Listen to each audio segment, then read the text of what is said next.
আমাদের বাংলায় একটা প্রবাদ আছে, সর্বঙ্গে ব্যথা মলম দিব কোথা। ঠিক এই কথাটির সাথে একদম মিলে যাচ্ছে বর্তমান সময়ে ভারতের প্রধানমন্ত্রী নরেন্দ্র মোদীর সাথে। ভারতের এক এক রাজ্য যেন হারাতে বসেছে ভারতের প্রধানমন্ত্রী। সেভেন সিস্টার্স নিয়ে তো উঠেছে কয়েকদিন যাবৎ তুমুল গুঞ্জন। এর মধ্যেই চীন যখন 60 কিলোমিটার দখল করেছে, ঠিক তখন আরও পাগল হয়ে গেছে ভারতের প্রধানমন্ত্রী।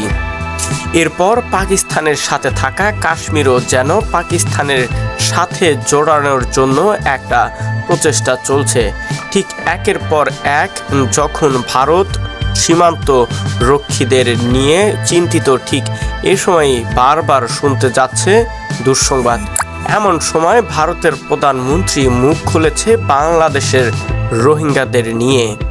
তিনি বলেছেন, বাংলাদেশের রোহিঙ্গা অনুপ্রবেশ ঝাড়খণ্ডের জন্য বড় হুমকি হতে পারে, যা আমাদের ভবিষ্যৎ প্রজন্মের জন্য একটা বড় হুমকি হবে।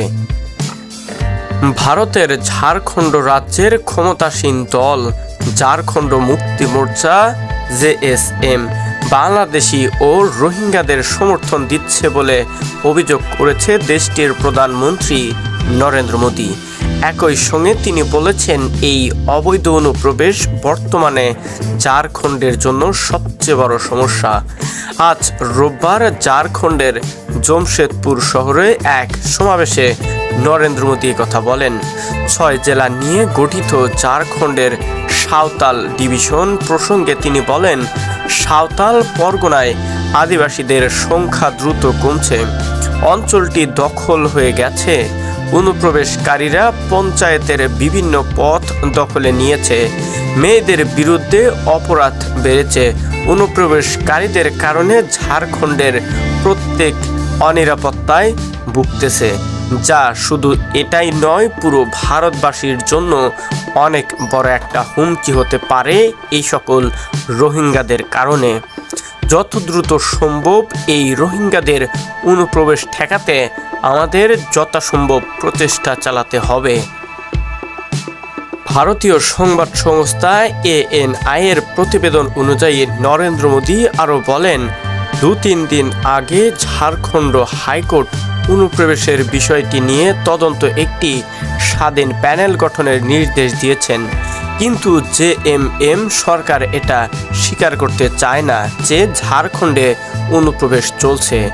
সাঁওতাল পরগনা ও কোলহানের এখন সবচেয়ে বড় সমস্যা বাংলাদেশি ও রোহিঙ্গাদের অনুপ্রবেশ। এ পুরো অঞ্চলে অনুমতি দ্রুত পাল্টে যাচ্ছে। জনগণের সামনে এমন মন্তব্য করে দুদিকের যে সীমান্ত নিয়ে ঝামেলা, সেটা যেন ঢাকতে চাচ্ছেন নরেন্দ্র মোদী। যেখানে চীন ইতিমধ্যেই 60 কিলোমিটার দখল করে ফেলেছে, সেটা নিয়ে তো কোনো মাথা ব্যথাই নাই।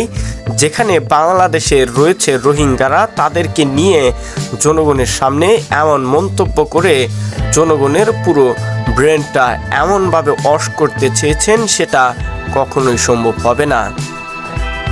ইতিমধ্যে পাকিস্তান থেকেও যেভাবে তীব্রভাবে আক্রমণ করতে চাচ্ছে, ঠিক এবার ভারত এক একটা রাজ্যর হাতছাড়া হবে বলে আশাই করা যেতে পারে।